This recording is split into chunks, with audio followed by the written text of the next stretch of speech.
چونکہ قیامت سے پہلے ایک ہوا چلے گی جس سے سارے اہل ایمان مر جائیں گے، ایک کلمہ گو مسلمان دنیا پہ زندہ نہیں بچے گا، صرف غیر مسلم ہوں گے، ایک بھی لا الہ الا اللہ کہنے والا نہیں ہوگا۔ اور قیامت سے 30 سال پہلے، قیامت سے 30 سال پہلے بچے پیدا ہونے بند ہو جائیں گے کہ کسی بچے پر قیامت نہیں آئے گی۔ یوم تذہل کل مرضعۃ عما ارضعت، وہ ہولناکی بتانے کے لیے تشبیہ ہے، وہ یہ نہیں کہ ایسا ہو رہا ہوگا، کیونکہ بچہ تو کافر کا بھی ہو وہ معصوم ہے، مسلمان کا بھی ہو تو وہ معصوم ہے، اس لیے آپ نے کہا کہ سارے جو نابالغ مرتے ہیں وہ جس مذہب کے بھی ہیں سب جنت میں جائیں گے، چونکہ ان پر تو بھی شریعت لاگو ہی نہیں ہوئی ہے، اور سارے بچے حضرت ابراہیم علیہ السلام کے پاس چلے جاتے ہیں۔ تو حدیث پاک میں آتا ہے جتنے اہل ایمان کے بچے بالغ ہونے سے پہلے، پیدا ہونے سے لے کر 15 سال سے پہلے تک جو فوت ہو جاتے ہیں، سب حضرت ابراہیم علیہ السلام کے پاس ہوتے ہیں، ساری نسل ابراہیم علیہ السلام کے پاس، اور وہ ان کے باپ ہوتے ہیں، اور ان کے ساتھ وہ اپنی وہاں کی جنت کے مزے لیتے ہیں، پتہ نہیں کیا لیتے ہیں، ان میں تو کوئی نہیں پتہ۔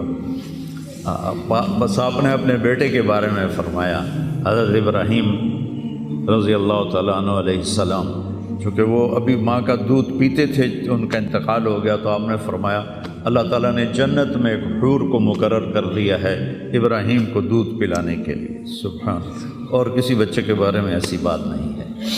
تو ڈران والی گل کوئی نہیں، ساڈو تے قیامت نہیں ہوندی، 30 سال پہلے بچے پیدا ہونے بند ہو جائیں گے، قیامت 30 اور 30 سے اوپر کی عمر کے لوگوں پر ہوگی، اور وہ جانوروں کی طرح ہوں گے، سڑکوں پہ زنا کریں گے،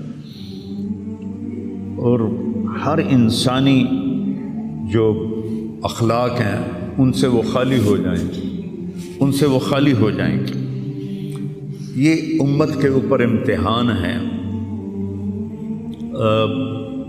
ہمارا ایک ساتھی ہے وہاں کینیڈا میں، اس سے مجھے خواب سنایا کہ میں نے دیکھا کہ غزہ کے جتنے شہداء کے بچے ہیں وہ آسمان پہ تیر رہے ہیں، اور اللہ کے نبی ہر آنے والے کا استقبال فرما رہے ہیں۔ تو ہمیں دیکھنے میں تو بڑا ظلم نظر ہے، ظلم ہے بھی صحیح، لیکن ہماری تو موج ہے، تو سارے جنت میں گئے، جتنے بڑے شہید ہوئے وہ بھی جنتی، عورتیں شہید ہوئیں وہ بھی جنتی، مرد شہید ہوئے وہ بھی جنتی، اور بچوں کا تو میں نے کینیڈا میں ایک نوجوان خواب دیکھ رہا ہے، راونڈ کا پڑھا ہوا ہے، عالم ہے، کہ میں نے خواب دیکھا کہ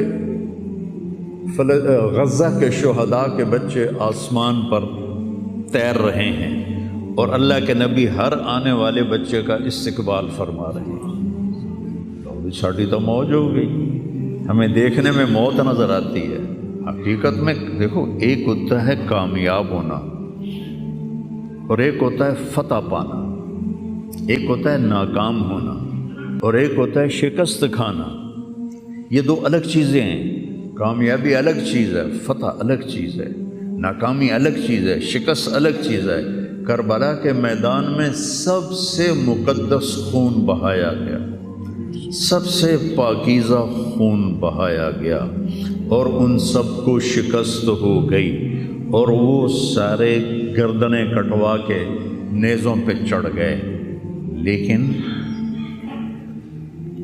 وہ ناکام نہیں ہیں، وہ کامیاب ہیں۔ انہیں شکست ہوئی ہے، انہیں ناکامی نہیں ہوئی، وہ کامیاب ہیں۔ اور شمر کا لشکر وہ فتح پایا ہے، وہ کامیاب نہیں ہے، انہوں نے فتح پائی، کامیاب نہیں ہے۔ ابن زیاد کی گردن کٹ کے جب لائی گئی مصعب بن عمیر کے سامنے،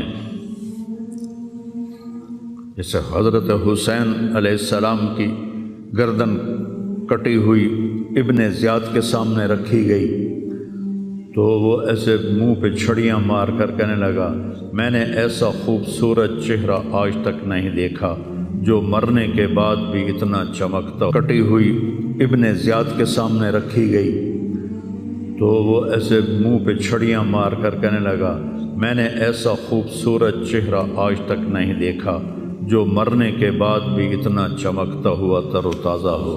تو حضرت ابو برزہ اسلمی رضی اللہ تعالیٰ عنہ نے کھڑے ہو کر روتے ہوئے فرمایا کہ ظالم یہ چھڑی یہاں سے ہٹا لے، میں نے ان ہونٹوں پہ اللہ کے نبی کے ہونٹوں کو لگتے ہوئے دیکھا ہوا۔ تو کہنے لگا تو بوڑھا ہو گیا ورنہ تیرا بھی سر اڑا دیتا میں۔ تو جب اللہ تعالیٰ انتقام لینے پر آئے اور ابن زیاد کو قتل کیا گیا اور اس کی کٹی ہوئی گردن آئی حضرت مصعب بن عمیر کے سامنے، تو ایک دم مجمع میں ہلچل مچی، جاءت وہ آیا، کیا دیکھا؟ ایک چھوٹا سا سانپ، اتنا انتہائی تیز، وہ تیزی سے آیا اور اس کی ناک میں داخل ہوا اور منہ سے نکل گیا، پھر اس کی ناک میں داخل ہوا اور منہ سے نکل گیا، پھر اس کی ناک میں داخل ہوا، پھر اس کے منہ سے نکل کے پھر غائب ہو گیا۔ تھوڑی دیر کے بعد پھر آواز آئی، وہ آیا، تو دیکھا وہ بھی سانپ پھر آ رہا ہے اور آ کر اس کی ناک میں داخل ہوا اور پھر نکلا نہیں، اندر ہی غائب ہو گیا۔ فتح پائی ابن زیاد نے لیکن ناکام ہو گیا، شکست کھائی امام حسین علیہ السلام اور ان کے 72 ساتھیوں نے، لیکن وہ کامیاب ہو گئے۔ جنگ سے پہلے آپ کو اونگ آ گئی تو آنکھ کھلی تو آپ ہنسنے لگے۔ حضرت زینب نے پوچھا یہ کوئی ہنسنے کا موقع ہے، کیوں ہنسے ہو؟ کہا خواب میں اللہ کے نبی ملے ہیں، کہہ رہے بیٹا میں تمہیں لینے کے لیے آ چکا ہوں۔ تو دیکھنے میں شکست ہوئی ہے لیکن وہ کامیاب ہیں۔ عمر بن سعد کو فتح ہوئی ہے، وہ ناکام ہے۔ عمر بن سعد کی کٹی ہوئی گردن بے مختار کے سامنے رکھی گئی، اللہ تعالیٰ نے ایک کو زندہ نہیں چھوڑا، جتنے بھی قاتلین حسین تھے سب قتل ہوئے۔ حضرت عثمان کے قاتل سب طبعی موت نہیں مرے، سب ذلت کی موت مرے۔ تو بھائیو یہ امتحان کی جگہ ہے، اللہ اپنے نبی کی امت کے گناہوں کو دھونے کے لیے ایسے حالات لاتا ہے۔ سب آپ نے فرمایا جتنا مجھے ڈرایا گیا اتنا کسی کو نہیں ڈرایا گیا۔ تو میں بتا رہا تھا ارض فلسطین یہ دوسری مسجد جو زمین پہ بنی 40 سال کے بعد، وہ مسجد اقصی ہے۔ 4000 نبیوں کے باپ اور میرے نبی کے دادا ابراہیم علیہ السلام اس سرزمین میں تشریف لائے، وہیں آرام فرما رہے ہیں۔ اسحاق علیہ السلام، یعقوب علیہ السلام، داؤد علیہ السلام، سلیمان علیہ السلام، یحییٰ علیہ السلام، زکریا علیہ السلام، یہ وہ نبی ہیں جن کا قرآن میں ذکر ہے۔ اس کے علاوہ بھی سینکڑوں نبی ہیں جن کے نام نہ تاریخ میں ہیں نہ قرآن میں ہیں، جو اس سرزمین کے اندر ہیں۔ یہ محشر کی سرزمین ہے، یہ نبیوں کی سرزمین ہے۔ میرے نبی نے فرمایا ارض المنشر والمحشر، یہ محشر کی سرزمین ہے اور دوبارہ زمین سے باہر نکلنے کی سرزمین ہے۔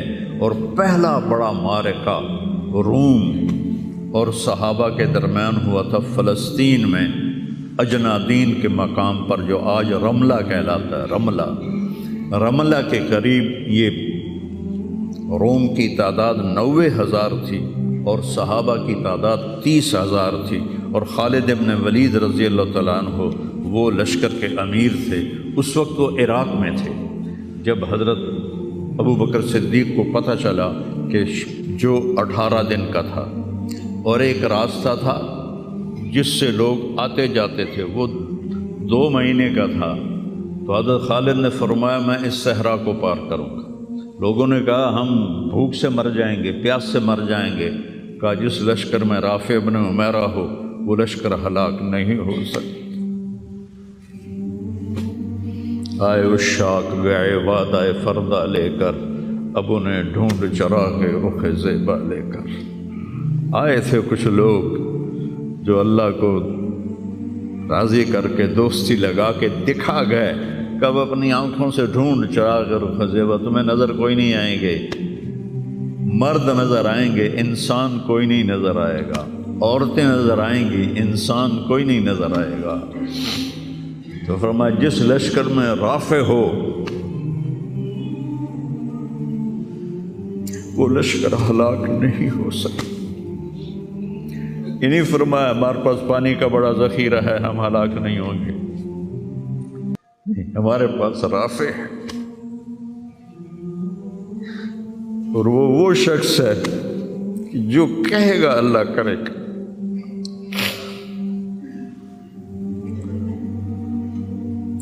18 دن میں اس کو پار کیا، اور ایک مقام پر آ کر پانی ختم ہو گیا، 3 دن بغیر پانی کے گزارے۔ تو صحابہ نے کہا کہ اب ہم مرتے ہیں، طاقت نہیں ہے، کہا رافع کو بلاؤ۔ رافع کی آنکھیں خراب تھی، فرمانے لگے رافع پانی چاہیے، کہنے لگے اچھا مجھے بتاؤ